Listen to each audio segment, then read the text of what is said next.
They say in old stories that when she screamed, her cries trembling with fear and pleading, the golden walls of Topkapi Palace would echo with her voice. Even the hard-hearted eunuchs of the harem, known for their cruelty, would silently turn away. Truth or legend? But these whispers had traveled through generations.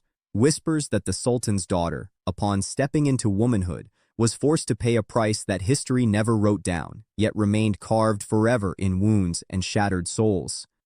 The official records stayed silent, but the rumors drifting through the palace corridors spoke of a ritual that didn't break the body first. It broke the mind. They called it the blessed training. But there was no blessing in it, only a quiet terror. Behind the silk music and perfume, a darkness existed that no European king would ever imagine inflicting upon his daughter. The Ottoman Empire, which ruled 3 continents for 600 years, stood upon power and fear.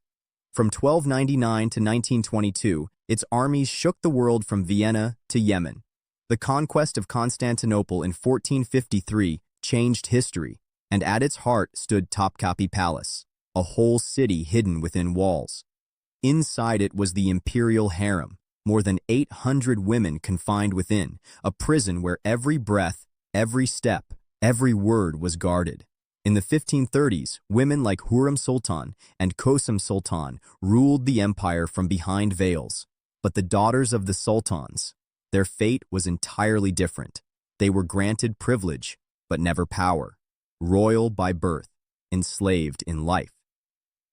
Fatma Sultan, born in 1606, was the daughter of Sultan Ahmed I and the formidable Kosem Sultan.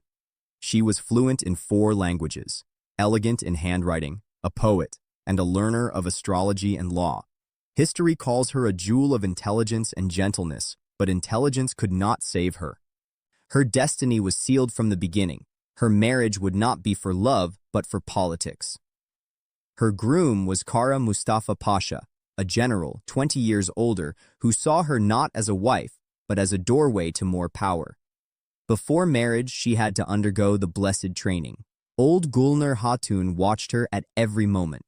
Fatma was taught how to bow, how to walk, how to speak using only words of gratitude and apology. Any mistake meant punishment, confinement, fasting, or silence.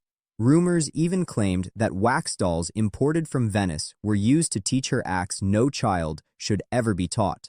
Whatever the truth, its result was certain. Fatma's will was shattered. She was forced to serve her father's concubines, as a reminder that she was considered lower than even them. Her final weeks were spent in Halwa Kushk, a place where every bite, every sip, every breath was watched. Honey, milk, and pomegranate were her diet. Poppy and violet oil were used for her baths. The goal was not purity. It was obedience, helplessness, silence. A room with mirrored walls, so she remained trapped in her own reflection. Her prayers were rewritten, not for God's worship, but for her husband's obedience. The girl who once spoke with poets now spoke to no one. Her voice had disappeared. March 15, 1623. There was celebration across the empire. Drums, jewels, lights, dancing. For the people, it was glory. For Fatma, it was the funeral of her soul. She trembled through each ritual, cracked lips, unstable pulse. Doctors called it the melancholia of virgins.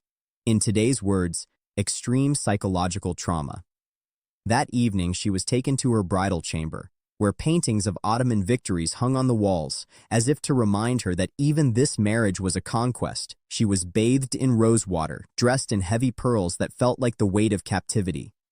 It is said that drops of opium were mixed into her drink, so she would stay silent. That night, the servants stood outside the door, ensuring the ritual was completed. Morning came, and the light in Fatma's eyes had died. In the years that followed, she became a living corpse. Fainting spells, silent tears, muteness. Her books remained closed, her instruments untouched. Kara Mustafa Pasha too escaped, into wars, into opium. Running from the wreckage of his own marriage, Fatma lived nearly 30 more years, but only her body. Her soul had died long before. When she died in 1652, the physicians wrote, brain fever. But those within the palace knew she died the very night her will was taken from her. Fatma was not alone. In the archives are many such princesses, whose stories were hidden behind soft words like illness, melancholy, seclusion.